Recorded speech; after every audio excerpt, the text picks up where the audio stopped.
After driving for 10 hours in snow with my aching joints stiff from arthritis and my fingers barely gripping the wheel, I pulled into my daughter's driveway expecting warmth, relief, maybe even love. But what I got instead was a memory I'll never shake. "I hope she doesn't make it," I heard through the door. Ashley's voice. My daughter. The one I raised alone after her father passed. The one I gave my whole life to.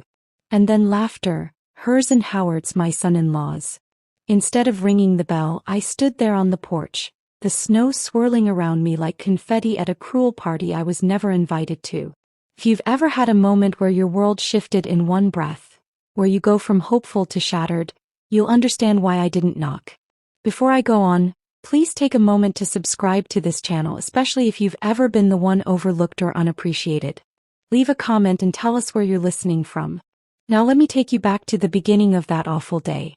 I had left my small home in Coldwater, Michigan before sunrise. The forecast had warned of storms, but I wasn't going to let snow stop me. It was Christmas Eve. I hadn't seen Ashley in almost a year, and even though she hadn't invited me directly, just a short, impersonal text, I had baked her favorite cookies, wrapped thoughtful little gifts, and stitched the last thread into a hand-sewn quilt I'd spent the better part of autumn making. I drove past overturned trucks, slid on black ice more than once, and stopped twice just to massage my fingers because the arthritis had them locked like old tree branches. But I pushed on. Love pushed me on. When I arrived, Ashley's house looked picture perfect. Twinkling red and gold lights traced the porch railing. A plastic snowman smiled beside the steps. For a moment, I let myself believe I'd find her inside baking, setting the table, waiting for me with that crooked smile she used to have when she was younger. The one that always meant, "I'm glad you're here." Instead, just as I raised my hand to knock, I heard her voice through the door. "I honestly hope she doesn't make it." The words slammed into me like the wind at my back. "Come on, Ash," Howard said, chuckling. "I just want one Christmas without her asking if we need help, bringing those dry cookies and acting like everything we have is because of her. I never asked her to sell her shop for me." "The old woman does lay it on thick," Howard replied. "Sacrifices this, sacrifices that." "Exactly. I don't need another lecture about family or how she gave up everything for me. I didn't ask her to." Their laughter felt like ice on bare skin. I didn't cry. Not yet. Instead, I backed away from the door as quietly as I could, the gift bag slipping off my shoulder into the snow. I didn't bother picking it up. I walked back to my car. 10 hours of driving. One broken heart. No knock. I sat there with my hands on the wheel, unmoving. The world around me blurred behind hot, silent tears. I stared at the house as the snow continued to fall, burying the walkway I had just cleared with my own feet. I don't remember putting the car in reverse. I don't remember much of the drive to the cheap motel I found off the highway. I just remember the hollowness. The silence that filled the cabin of my car. Not peaceful silence, the kind that screams. At the motel, I collapsed onto the sagging bed and stared at the cracked ceiling. The heater clanked like it was dying too. I held the quilt in my lap, the one I'd stitched her birth date into. The one I imagined wrapping around her next to a warm fire. I didn't sleep. I just lay there. By morning I had made a decision. I would not be the woman who begged her way into someone's heart, not even her daughter's. I packed up, drove to a nearby shipping office and mailed the quilt, not to Ashley. I sent it to a children's hospital with a note. For a child who needs warmth and a reminder they are loved. And for the first time in years I did something radical. I chose me. I stopped at a roadside diner and ordered a full breakfast. Pancakes, eggs, and bacon I usually wouldn't touch. I looked out at the snow and realized something simple, something quiet. I wasn't going to live the rest of my life waiting to be invited. That day I called my lawyer and changed my will. I removed Ashley. I removed the part of me that thought motherhood meant martyrdom. And I added 3 beneficiaries. The hospital I just mailed the quilt to. A domestic violence shelter I used to volunteer at. And a foundation for women rebuilding their lives after abandonment. I was rebuilding too. By New Year's Eve I had blocked Ashley's number. I deleted our texts. I unfollowed her on social media. And for the first time in decades, I was no longer Ashley's mom. I was Martha Ellison again. I didn't know what healing would look like. Not really. I'd spent my entire adult life pouring myself into Ashley, into motherhood, like that was my final and only form. Every Sunday meal, every bedtime story, every tear wiped, every dollar stretched, it all centered around her. But standing outside her house that snowy Christmas Eve, hearing her say what she said, that was the first time I realized I wasn't Martha anymore. I was just an obligation. A ghost. A nuisance wrapped in arthritis and sugar cookies. So when I changed my will and cut ties, it wasn't just about punishment. It was about definition. Who was I without her? Turns out, I was someone. Someone I hadn't met in decades. I started simple. I cleaned my house top to bottom, not out of spite but out of ritual. Every photo of Ashley came down from the walls. Not burned. Just stored. I boxed them like you'd pack away a season that no longer fit the weather. I didn't hate her. But I could no longer leave my love hanging on the walls like a trophy she had stopped valuing. Next, I sat down with a blank notebook and asked myself a question I hadn't thought about since before she was born. What do I want? Took me days to answer. Not because I didn't know. Because I didn't trust that I was allowed. But slowly words began to form. Peace. Purpose. Space. A new place. The house, our house, felt like a shrine to someone who no longer existed. I wandered from room to room wondering who all this belonged to now. The wedding dress I still had in the back closet. The piano Paul once played. Ashley's childhood bedroom, untouched for over a decade. I wasn't grieving a person anymore. I was grieving an identity. Then one chilly afternoon I met Lena. She was at the grocery store, arguing with the self-checkout about a bag of oranges. "Excuse me," she said, sighing. "Do I look like someone who would steal tangerines?" I laughed, really laughed for the first time in weeks. She turned to me, smiled, and added, "Do you ever get the feeling we're invisible until we raise our voices or raise hell?" We started talking. Lena was 68, twice divorced, wore red lipstick like armor and cursed beautifully. She had no children by choice and no regrets about it. We shared coffee later that week and I found myself saying things I hadn't told a soul. About Ashley. About that night. About the nothingness that followed. She listened without blinking. When I finished, she leaned back and said, "That wasn't your breaking point. That was your birth." I didn't realize I was crying until she handed me a napkin. "Start over," she said. "Start somewhere new. Not out of bitterness. Out of freedom." Freedom. That word hit different. I'd always thought of it as selfish. But suddenly it felt sacred. So I did something bold. I listed the house. I found a soft-spoken realtor named Dana who understood what it meant to sell a home full of memory. She walked with me through every room, letting me tell her who had laughed here, who had cried there. When we stepped out into the backyard, she said quietly, "It's not just a house you're selling. It's a version of you." And she was right. A young couple bought it. Newlyweds, pregnant, full of dreams and mismatched furniture. When I handed them the keys, I didn't cry. I didn't cling. I simply said, "Take good care of her." They didn't know I was talking about me. I moved into a small rental cottage 2 towns over. Nothing fancy. Just enough space for my books, my tea kettle, and my bones to stretch without memory bumping into me every turn. It had a front porch that overlooked a lake and a fireplace that crackled like it had stories of its own. For the first few weeks I did nothing. No unpacking. No decorating. Just breathing. Then one morning I woke up before dawn, pulled a blanket over my legs and watched the sun rise over the water. And I thought, I'm alive. It wasn't joy. Not yet. But it was the foundation. Lena called often. She'd started a Facebook group called Silver Threads for women like us. Mothers, daughters, wives, ex-somethings. Women who had been left or let go and were trying to figure out how to exist without apology. She asked me to join. I did. And then I posted something on a whim.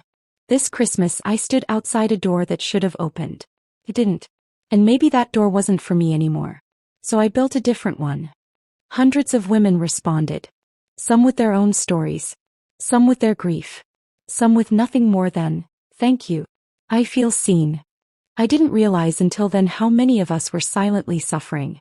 Not the kind of loud heartbreak that demands attention. But the quiet kind. The kind that's served with politeness and family dinners and unspoken resentments. We carried it because we were taught to. Now we were putting it down. One woman messaged me privately. Her daughter had blocked her after she refused to babysit every weekend. Another had been cut off for asking her adult son to repay a loan. Another had simply disappeared from her family group chat and no one noticed for 6 months. We weren't isolated. We were an army. By March, the lake outside my cottage thawed, and I found myself planting lavender along the fence line. My hands still ached, but it was a good ache. A purposeful one. I took up painting again, something I hadn't touched since college. My hands trembled, but I let them. The brush strokes were messy, but they were mine. And I stopped checking my phone. Stopped wondering if Ashley would call. She hadn't. But I had found someone better than her. I'd found myself. Strange how healing sneaks up on you. One morning, I opened my front door to check the mail and realized I hadn't thought about Ashley in 3 full days. Not her voice. Not her laugh. Not even her absence. Just quiet. That kind of peace used to scare me. I thought it meant I was growing cold, bitter, too distant. Now I realized, it meant I was finally free. The days unfolded gently at the cottage. I painted. I read poetry. I walked along the lake with my scarf tucked tight and my heart just a little looser. Lena would come visit on Saturdays, usually with a bottle of wine and a dozen stories that made me laugh until I had to hold my ribs. She called us the unmothered mothers. Not because we didn't have children, but because we'd finally stopped mothering people who didn't want us. Once you're done being their emotional service animal, she said, you realize you actually have teeth. She was right. And my bite was finally catching up to my bark. By mid-April, Silver Threads had over 10,000 women. Some posted photos of the letters they never sent. Some shared videos of their gardens, their quiet breakfasts, their new lives.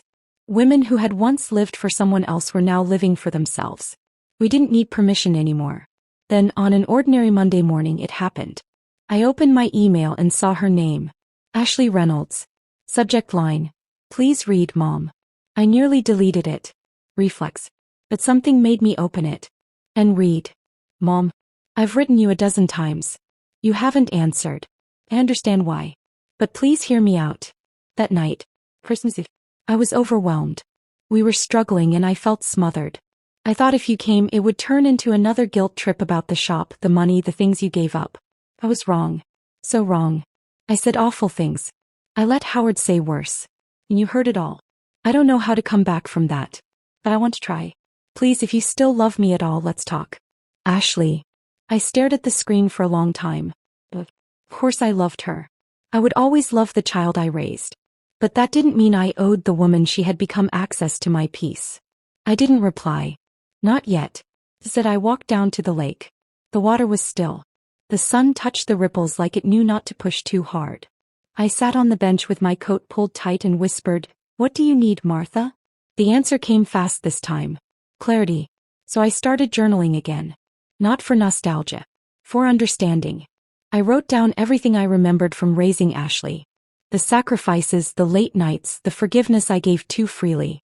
I wrote about Paul's death and how I stepped in to fill every emotional hole she had without ever admitting my own grief. And then I wrote something that surprised even me. Ashley didn't break me. I broke myself trying to be everything she needed. It wasn't an accusation. It was a release. 2 days later, another email. Order.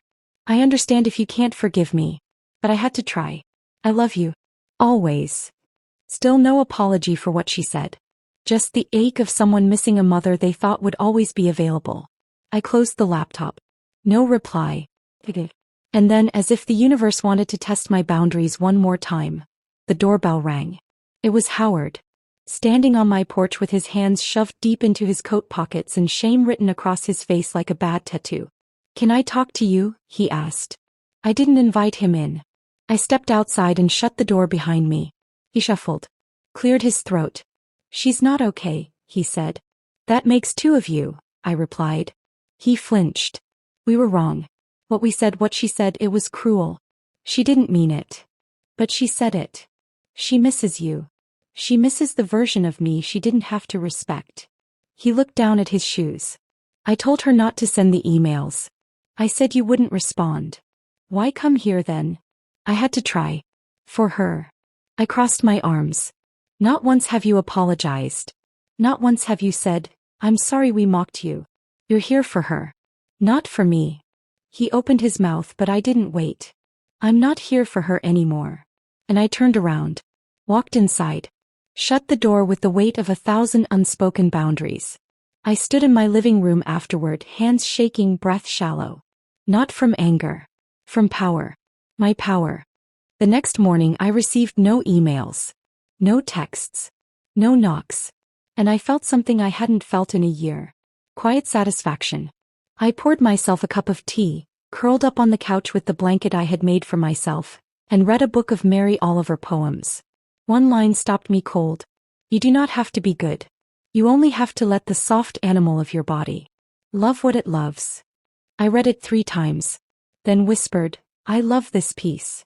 And meant it. Summer came slowly, as if time itself were being kind to me for the first time in years. The lake sparkled in the mornings. Birds returned. My lavender bloomed. And with every sunrise, I felt the parts of myself I'd hidden for decades. Under motherhood, under grief, under guilt, emerging again. I was no longer mourning the loss of a relationship with Ashley. I was mourning the illusion that we ever had the kind of closeness I believed in. There's grief in that. But there's freedom too. That June, Lena and I took a short trip to Mackinac Island. We stayed in a cozy inn with creaky wooden floors and beds so soft we sank straight into them. No husbands. No children.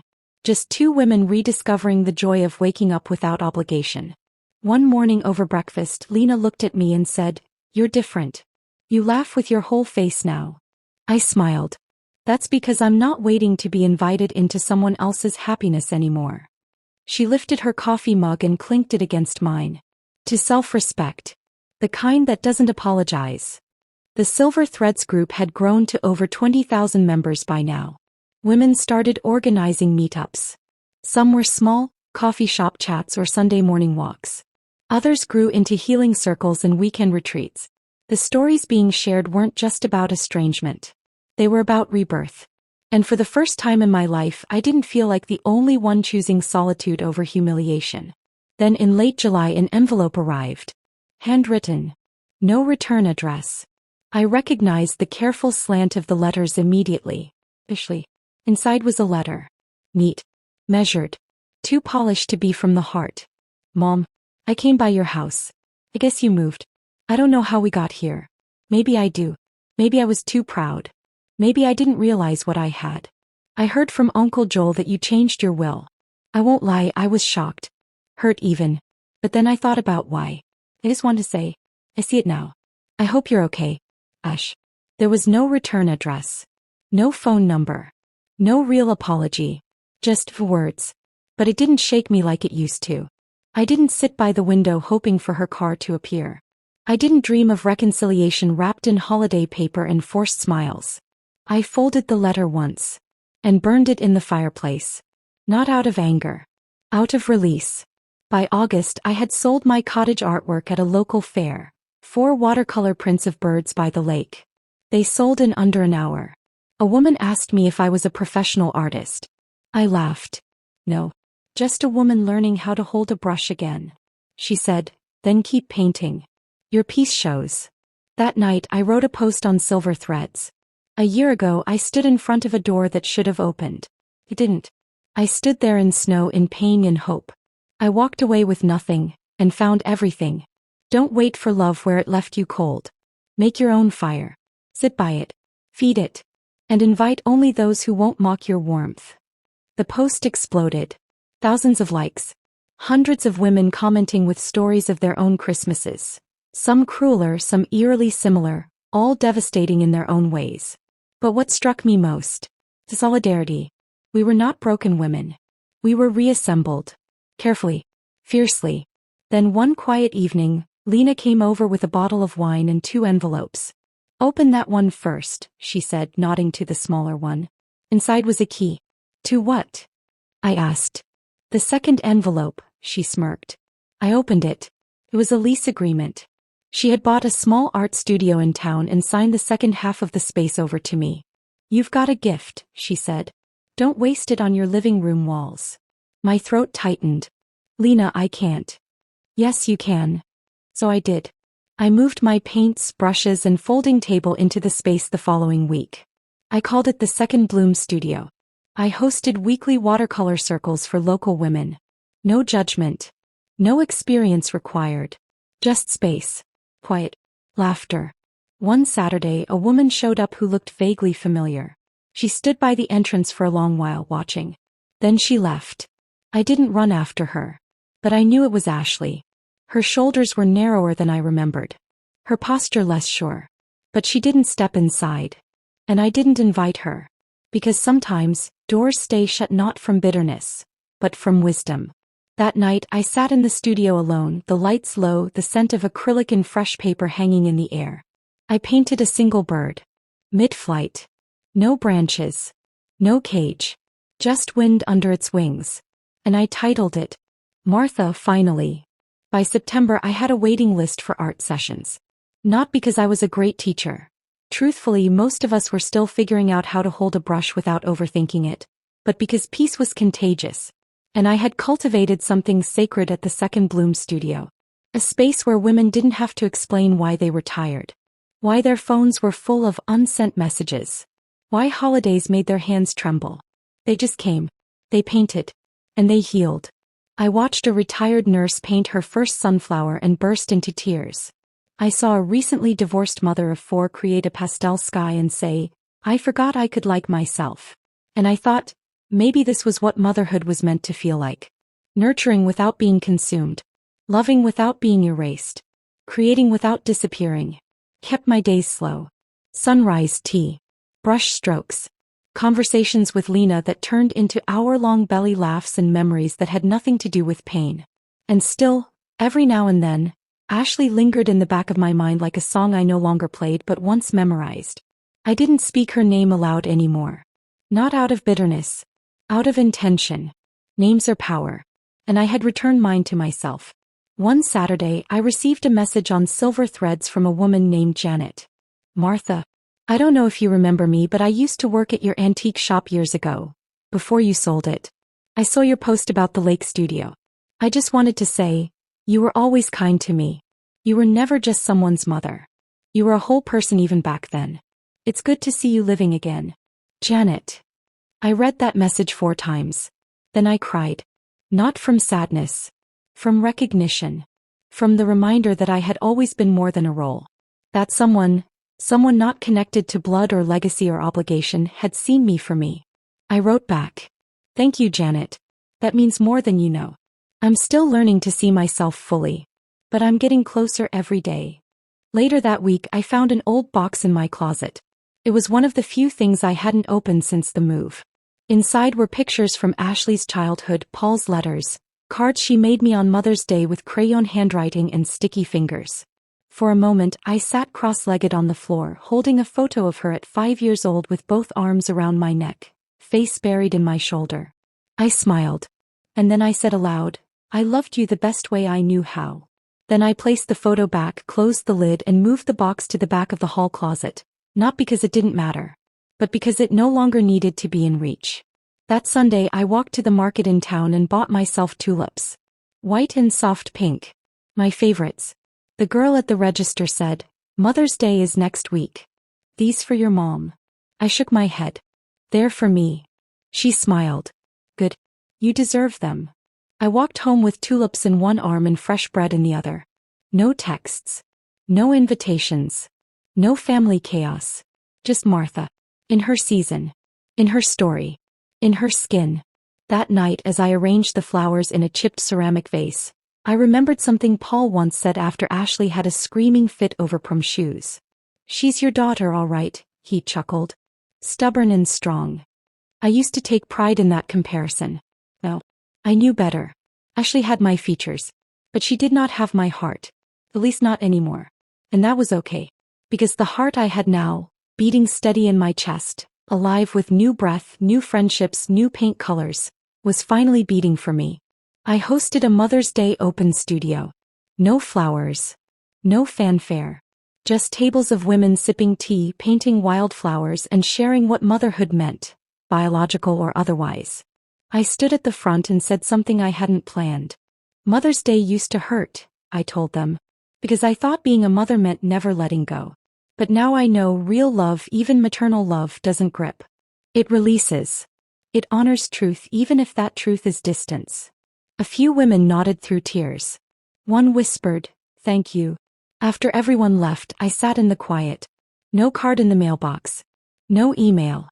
Not even a knock. But there was a breeze through the open window and the scent of tulips on the table. And I was content. Winter returned like an old memory, slow, soft, and laced with silence. The lake froze again. The lavender slept beneath snow. And the wind wrapped itself around my little cottage like an old shawl. December had always been hard. But this year it wasn't heavy. It was still. I sat at my studio window with a cup of cinnamon tea, watching flakes fall like feathers. Across from me on the easel stood my final painting of the year. A woman walking away from a glowing house, her scarf blowing behind her like a flag of surrender and victory all at once. I called it Peace Finally. I didn't know if Ashley would reach out again. Her last letter, the one with no apology, had left a kind of emotional quiet in its wake. And quiet, I'd learned, could be either grace or distance. This time I chose to see it as grace. I hadn't checked her social media in months. I hadn't asked friends or cousins for updates. I let her live her life the way she had clearly wanted. Without me. And the strange part? I didn't feel erased. I felt unburdened. I hosted a winter gathering at the studio the week before Christmas.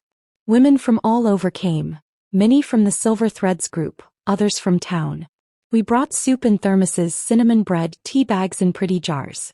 We painted snow-covered trees, wrote letters to our past selves, and read poems aloud by candlelight. It wasn't festive in the traditional sense, but it was real. Raw and warm and sacred. One woman, Sarah, said softly before leaving, "I used to think forgiveness meant welcoming people back. Now I know it can just mean wishing them well. From afar." We hugged longer than necessary. I slept well that night. No aching. No memories clawing at the edges. Just the kind of quiet that comes when you finally stop trying to prove you're worthy of love. Then came Christmas Eve. Exactly 1 year since I stood in front of a door that never opened. The day was gray, with a dusting of snow and clouds that hovered low like secrets too tired to hide. I didn't do anything fancy. I made myself a simple breakfast: eggs, toast, and a little pear jam. I walked to the lake. I lit a candle at the windowsill. And then around noon a package arrived. No note. No sender name. Just a simple box. Inside, wrapped in brown paper, was my old cookie tin. The one I used to bring to Ashley's house every year. Inside it were cookies. Not mine. Hers. Crumbly, uneven, clearly homemade. Next to them was a single photograph, an old one, of Ashley and me standing together at the antique shop. She was maybe 12. I had one arm around her shoulders. She was smiling wide, her head tilted toward mine. On the back of the photo, one sentence written in ink. "You were right. About all of it." No name. No apology. Just a small olive branch placed gently at the edge of my winter. I stared at the cookies for a long time. Then I smiled. Because I didn't need her to say the words anymore.